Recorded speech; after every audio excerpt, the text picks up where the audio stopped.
আসসালামু আলাইকুম প্রিয় শিক্ষার্থী বন্ধুরা, easy math technique YouTube channel এবং ফেসবুক পেজের পক্ষ থেকে আপনাদের সবাইকে স্বাগতম। আমি আপনাদের সাথে আছি মোহাম্মদ জুয়েল হোসাইন। অষ্টম শ্রেণীর যে আমরা ক্ষুদ্র সঞ্চয় ভবিষ্যৎ গড়ি এই অধ্যায়ে যে ধারাবাহিক আলোচনা চলতেছিল তারই আজকে চতুর্থ পর্বে আমরা অনুশীলনীর দুইটা অঙ্ক সমাধান করব। দুইটা সমস্যা 1 এবং 2। প্রথম সমস্যাটা কি, রইস 35,000 টাকা 3 বছরের জন্য ব্যাংকে জমা রাখলো। যদি সরল মুনাফার হার 60 টাকা হয় তবে 3 বছর পর রইসের কত টাকা মুনাফা হবে। এইটাতে চাইছে কি কত টাকা মুনাফা হবে, অর্থাৎ মুনাফা বের করতে হবে। দ্বিতীয় অঙ্কটা হলো, জেবিন তার বন্ধুর সঙ্গে ব্যবসায় শেয়ার থেকে 6 মাসে 23,000 টাকা মুনাফা পেল। মুনাফার হার হইল 8%। তার মূলধন কত ছিল, অর্থাৎ তার আসল যে সে তার চালান বলি আসল বলি এটা কত ছিল। তো প্রথম অঙ্কটা আমরা সমাধান করি আগে।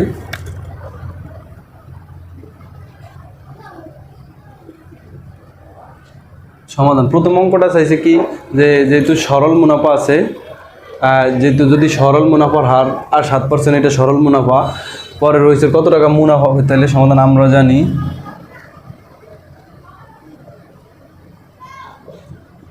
সরল মুনাফা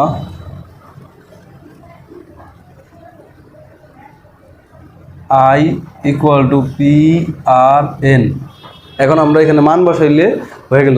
তার আগে আমরা একটু সাইড নোট দিয়ে মানগুলো লিখে নিই। যেমন আমাদের পি হইল আসল কত টাকা ছিল, রইস কত টাকা 35,000 টাকা 3 বছরের জন্য ব্যাংকে জমা রাখছে, তার মানে আসল 35,000 টাকা। আর এন যেহেতু 3 বছরের জন্য রাখছে 3 বছর, আর আছে কি ব্যাংকে জমা রাখলো মুনাফার হার আর মানটা হইল 7%। তো আমরা জাস্ট এটাকে উপরে 7 নিচে 100 লিখবো। কেন, যে আমাদের পার্সেন্ট দরকার নেই, এই জন্য আমরা জাস্ট 100 দ্বারা ভাগ করবো। পার্সেন্ট উঠে দিলে 100 দ্বারা ভাগ করতে হয়, আর যদি পার্সেন্ট নিয়ে আসতে হয় সেক্ষেত্রে 100 দ্বারা আমরা গুণ করব। তো এখানে যেহেতু পার্সেন্ট আমরা এখানে 7% পাইছি, এটাকে 100 দ্বারা পার্সেন্ট উঠে দেওয়া 100 দ্বারা ভাগ করলাম। এখন আমরা এই মানগুলো এখানে বসে জাস্ট মুনাফা হয়ে যাব। তাহলে I = P এর মান পাইলাম 35,000 গুণ আর এর মান হইল উপরে হইল 7 নিচে হইল 100 গুণ হইল 3। আচ্ছা, এইটুকু পাইলাম। এখন আমরা এই দুইটা কাটা দিই, এই দুইটা কাটা দিই। তাহলে এখন সবগুলো গুণ করি। গুণ করলে আসতেছে কত, 3 × 21 দ্বারা 35। আমরা ক্যালকুলেটরের সাহায্য নিয়ে সহজেই, মুখে করলে ভুল হওয়ার সম্ভাবনা থাকে, সেক্ষেত্রে আমরা 350 গুণ হইল 7 গুণ হইল 3। আচ্ছা, তার মানে পাচ্ছি 7,350 এত টাকা। আচ্ছা, তাহলে এটা পাইলাম। এটা কিন্তু খুব সহজই ছিল, মানে এখানে বের করতে বলছে শুধু মুনাফা। তো আমরা জানি সরল মুনাফা I = PRN। এখন আমরা পি এর মান বসাবো, আর এর মান বসাবো, এন এর মান বসাই, এটা গুণ করবো। সাইডে আমরা অলরেডি মানগুলা লিখে নিছি, এটা ছিল। এখন 2 নম্বর সমাধানটা আমরা করবো। 2 নম্বর সমাধানটা করার জন্য আমরা এখান থেকে একটু জায়গা নিয়ে নিই, এইটুকু মুছাতে, অঙ্কটা থাকুক এইটুকু মুছাতে। 2 নম্বর সমাধান।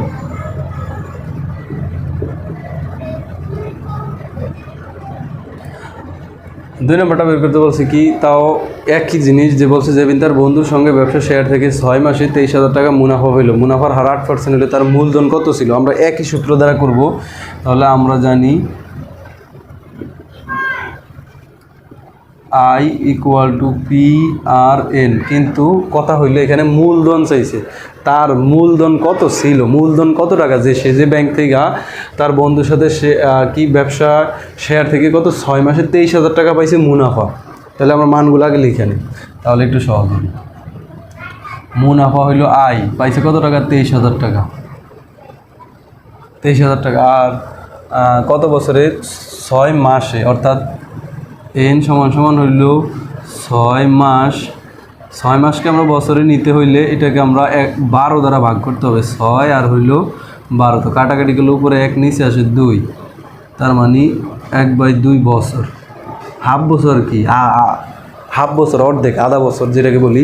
6 মাস থেকে বছরে নিতে হলে, যেহেতু 12 মাস 1 বছরের জন্য 12 দ্বারা ভাগ করলে বছরে চলে যাবে, এটা সহজ। আর ছিল কত, মুনাফার হার 8%, আর এর মান হইল 8%। তার মানে উপরে হইল 8 নিচে হইল 100, তো চাইলে কাটাকাটি করে একটু কমে নিতে পারি, সেক্ষেত্রে আমরা যাই হোক এইটুকু থাকলো। এখন আমরা এখানে পি এর মান বের করব। কিসের মান? পি মানে আসল বা মূলধন বের করতে হবে। তাহলে মূলধন যেহেতু পি এর মান বের করবো, এই পিটা আমাদের বাম পাশে রাখতে হবে, যেটার মান বের করি এটা। যেমন এখানে আই বাম পাশে, আয়ের মুনাফার এটা সূত্র। এখন পি এর মান, তাহলে পিটাকে আমরা বাম পাশে নিয়ে নিই, পি আর এন সমান আই, এটুকু। এখন এখান থেকে পি রাখবো শুধু, আর এবং এন পাশে আমরা নিয়ে যাবো। এখানে আছে গুণাকার, এই পাশে নিলে ভাগ হবে, এই জন্য নিচে লিখলাম, ভাগ আকারে এটা লেখা যায়। এখন মানগুলো বসে হিসাব করলেই উত্তর চলে আসবে। মুনাফা পাইলাম 23,000 টাকা, আর এর মান পাইলাম উপরে 8, নিচে পাইলাম 100, এনের মান পাইলাম উপরে 1, নিচে 2।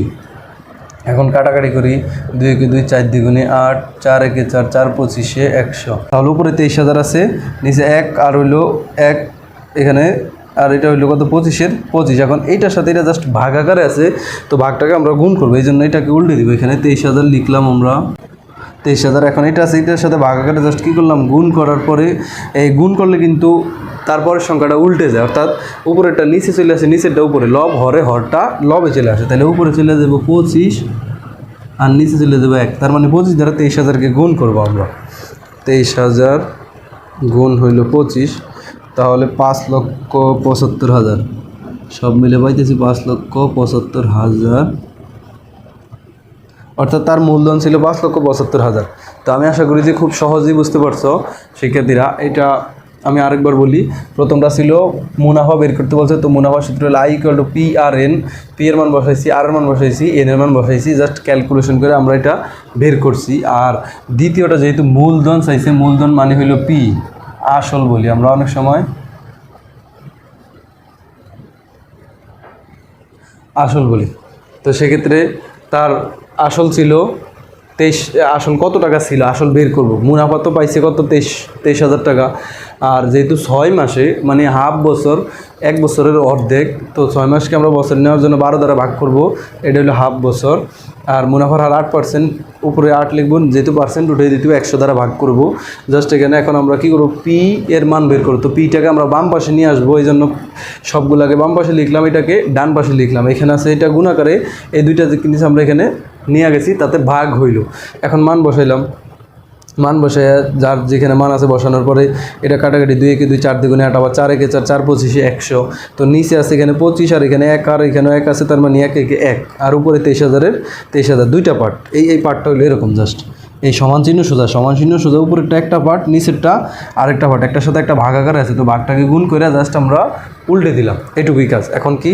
নিচে 1 আর 1, এইটার নিচে 1 আছে, তো 1 আর 1 গুণ করলে 1 হয়, নিচের 1 দেওয়ার দরকার নেই, নিচের 1 দেওয়ার লাগবে না। উপরে 25 আর 23,000 গুণ করলে 5,75,000 হয়। তো আমি আশা করি খুব সহজেই বুঝতে পারছো। ভিডিও ভালো লাগলে লাইক কমেন্ট দিয়ে পাশে থাকবে। ধন্যবাদ সবাইকে, আসসালামু আলাইকুম।